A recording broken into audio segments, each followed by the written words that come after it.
What's going on, everybody? So, we're going to talk about the art of doing nothing. Should you do nothing? Make sure you give a follow back too. Give a like, send me a message if you want to, and you can also leave a comment down below. Now, when we talk about the art of doing nothing, what does that mean? So, it's going to be more so someone who's into spirituality, if we have to put a word to it, and someone that's searching for enlightenment. Also, someone who wants to stop suffering. So, if you're not suffering, technically you don't have to, or conducively, both words, really, then there's nothing for you to search for. Unless there's an answer to a particular question you still don't have, which at that point would probably be very precise, such as like, where do we go in the afterlife? Or how do we tap into the spiritual world? And just stuff to do with spirituality, basically, along those lines. More intricate questions. Now, should you do nothing? Obviously, if you're not suffering, then the best thing would be to listen to your intuition. You could still put an end to suffering and maybe want to get involved in some spiritual practice and basically increase your awareness and find out other things, or maybe just to try it. As with the most people, should you do nothing? Because a lot of people talk non-duality, waking up. Well, everyone's going to come around eventually. That's for sure. But again, it all depends like what you're drawn to.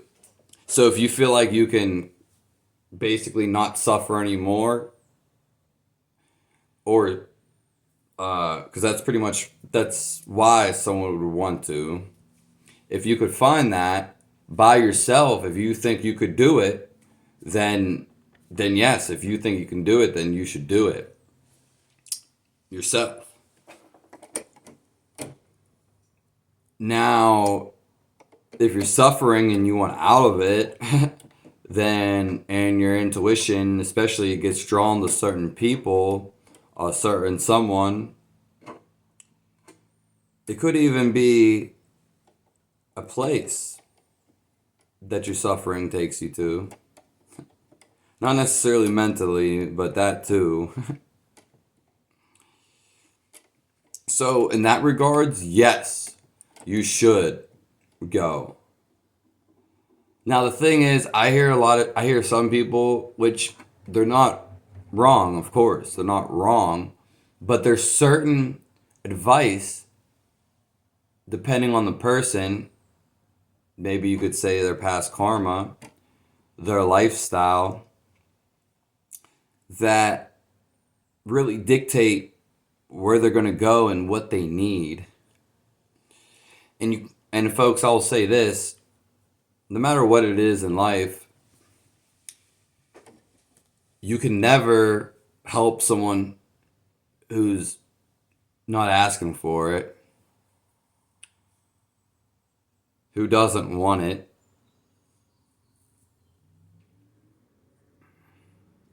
And that's about it with that. A short and simple video. If you feel drawn to something, then you should go after it. Which you should always do that in your life anyway. So let's just say that. What you're drawn to is what you should go after. And make sure you participate that where you're feeling when things are going on. So if someone tells you to do a certain diet and you feel like shit for a whole month, and after the month you still feel like shit, well, then you shouldn't do that diet anymore. And that goes with pretty much about anything. If you're not feeling it, then it's probably not going to work because you're not feeling it. There is a chance, though, there's always a chance of it still working, of course, yeah. Even though you're not feeling it, it all depends on what it is. And that's why you have to base it off your intuition. In fact, searching for enlightenment is searching for intuition. And to be an enlightened person, well, first of all, a really enlightened person, Ramahal Maharishi, Moji, Osho, Eckhart Tolle, and all the other ones, they don't have, I'm going to tell you right now, they don't have a bunch of thoughts on their head. Which is a good thing. They can use it to the discriminatory. So like,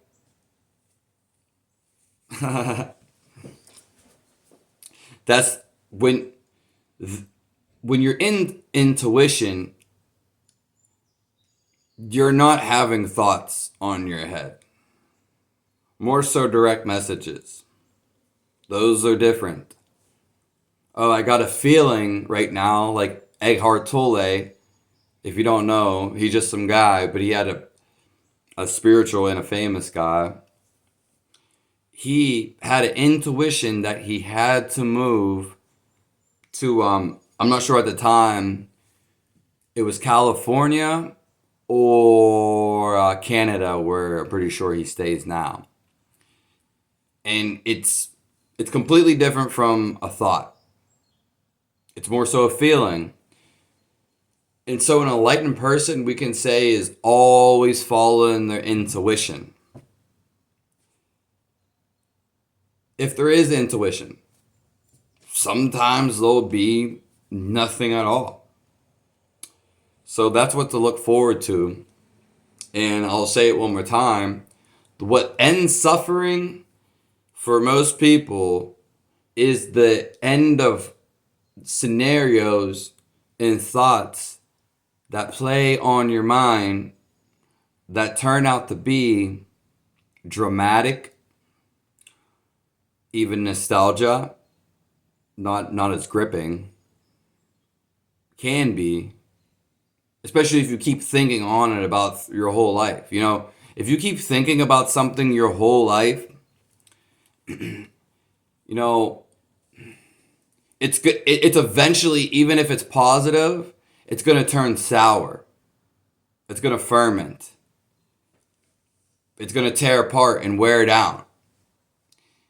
Because the whole thing about nostalgia and suffering for, you know, some people's problems, they're always looking in the past. Oh, this memory was so good at the time, but it's not here anymore. Last for days.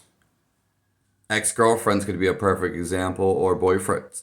Last for days, months, years. When does it end? Well, it ends whenever you want it to end. So there might be a few reminiscences here and there once you become so, quote unquote, we can say awaken and have that awakening. And then you'll get to a point where you won't have thoughts.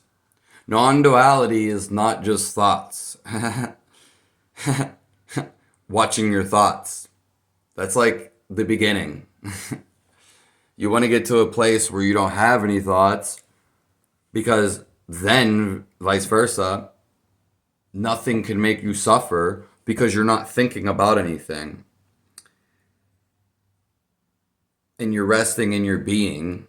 You're resting in that feeling. And it's nothing. Like, it is literally nothing. But that nothing is, at the same time, everything. Not to confuse you. But that's all I have for this video. Make sure you subscribe. I don't think it gets more clear cut than I did at the end. I always look over here, but the camera's over here. But when I'm looking over there, I can't see my face. So it always seems to be that way with the camera. All right, have a nice day. Thanks for tuning into this. I hope everyone has a blessed path.